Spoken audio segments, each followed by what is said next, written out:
যে সেতুটি দেখছেন এটি পিরোজপুরের সরবকাঠি উপজেলার বলদিয়া ইউনিয়নের কাটাখালী সেতু। প্রতিদিন এই সেতু দিয়ে এলাকাবাসী ও শিক্ষার্থীরা চলাচল করে, কিন্তু দীর্ঘদিন ধরে সংস্কারের অভাবে এটি এখন হয়ে উঠেছে মারাত্মক ঝুঁকিপূর্ণ। গাড়ি আসে না বা রাস্তা পার হয় খুব ঝুঁকিপূর্ণ হয়। এখানে মানে মানুষ চলাচলেই খুব ঝুঁকিপূর্ণ হয়ে যায়। কাঠের তো কখন ভেঙে পড়ে যায়, কি ঝুঁকিপূর্ণ অবস্থায় আছে। বাচ্চারা পড়াশোনা করে, উপর থেকে অনেক বাচ্চারা আসে। এই ব্রিজের যে অবস্থা, তাতে দেখা গেছে বাচ্চারা আসতে গেলে অনেক সময় হয়তো ব্রিজের পাশ থেকে উপর থেকে পড়ে যেতে পারে, একটা দুর্ঘটনা ঘটতে পারে। এখানে বলদারকে আমরা বলতে হাঁটতে পারি না। নরবরে ফাটল ধরা সেতুটিতে ভয় নিয়েই চলাচল করে স্থানীয়রা।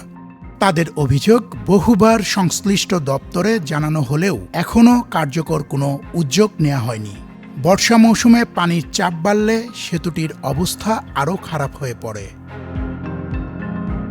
দ্রুত ব্যবস্থা না নিলে কাটাখালী সেতুটি যে কোনো সময় বড় দুর্ঘটনার কারণ হতে পারে, এমন আশঙ্কাই এলাকাবাসীর।